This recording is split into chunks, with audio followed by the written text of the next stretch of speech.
Joining me today is Alba Benitez. Alba's the director of BMG Latin America. She's a steel broker based in beautiful Tampa, Florida. And Alba, your background is much nicer than mine is. Where are you? This is my office. It's real, by the way. It's real. Alba, I really appreciate you joining us on Blackbird TV. You and I were chatting, and the whole steel market has had some really dynamic changes over the past 12 months, past 9 months, really. And I was wondering if you could elaborate on that and tell us what COVID did to the steel pricing and the steel markets. Well, like every market, it's crazy down there. When the pandemic went, we crashed. I mean, the steel prices back in August 2020 went to $470 a ton, short ton. And right now, the prices jack like crazy.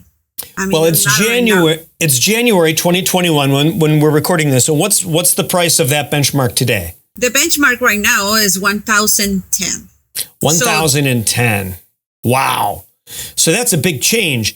And you shared with me the commodity prices through 2020 chart. And when you look at this chart, right at March, April, when the COVID hit, everything tanked, as you pointed out, and the recovery has been astronomical. What do you attribute that to? Well, it's different factors.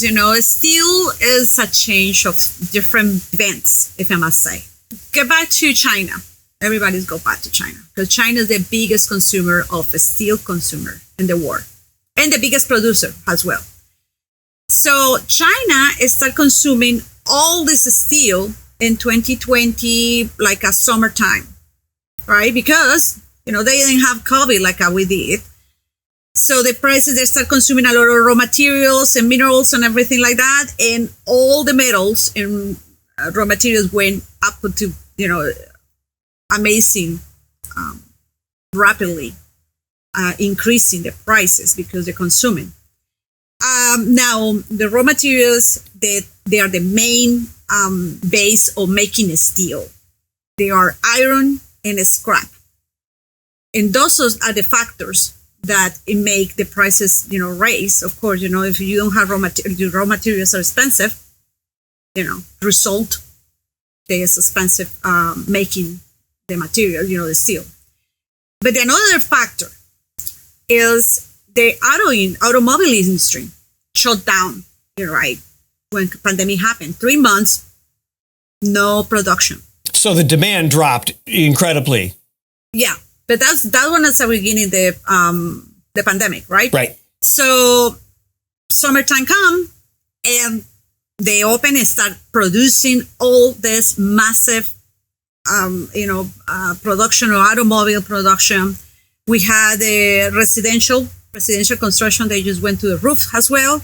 And those are factors who create this huge bubble of demand. I've been asking, a lot of economists, why?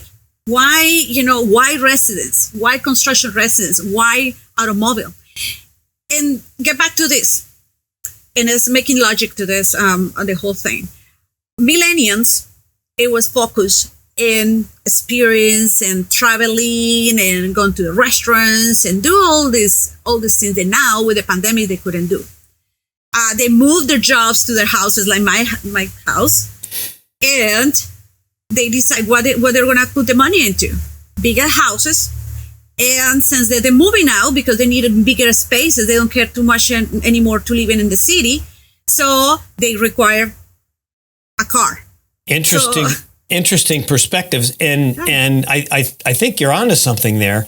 And my question next is, so we've got this spike in steel prices. I don't know as though it's adequately reflected in the consumer price index now, but do you believe that this core increase in steel prices is going to have an inflationary impact on the economies?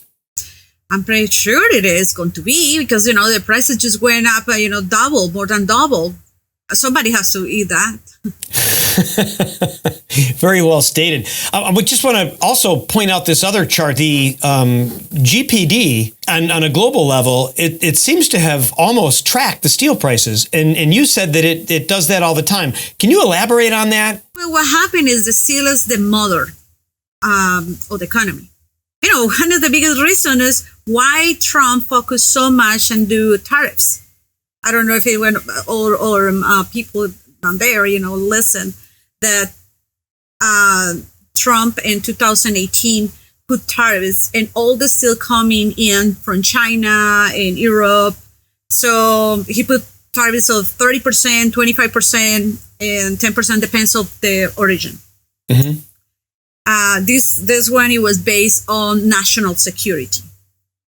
And if you're thinking about it, he was protecting U.S. steel making industries. So all the mills, the steel mills, are being protected by all these laws. Otherwise, they were going to disappear.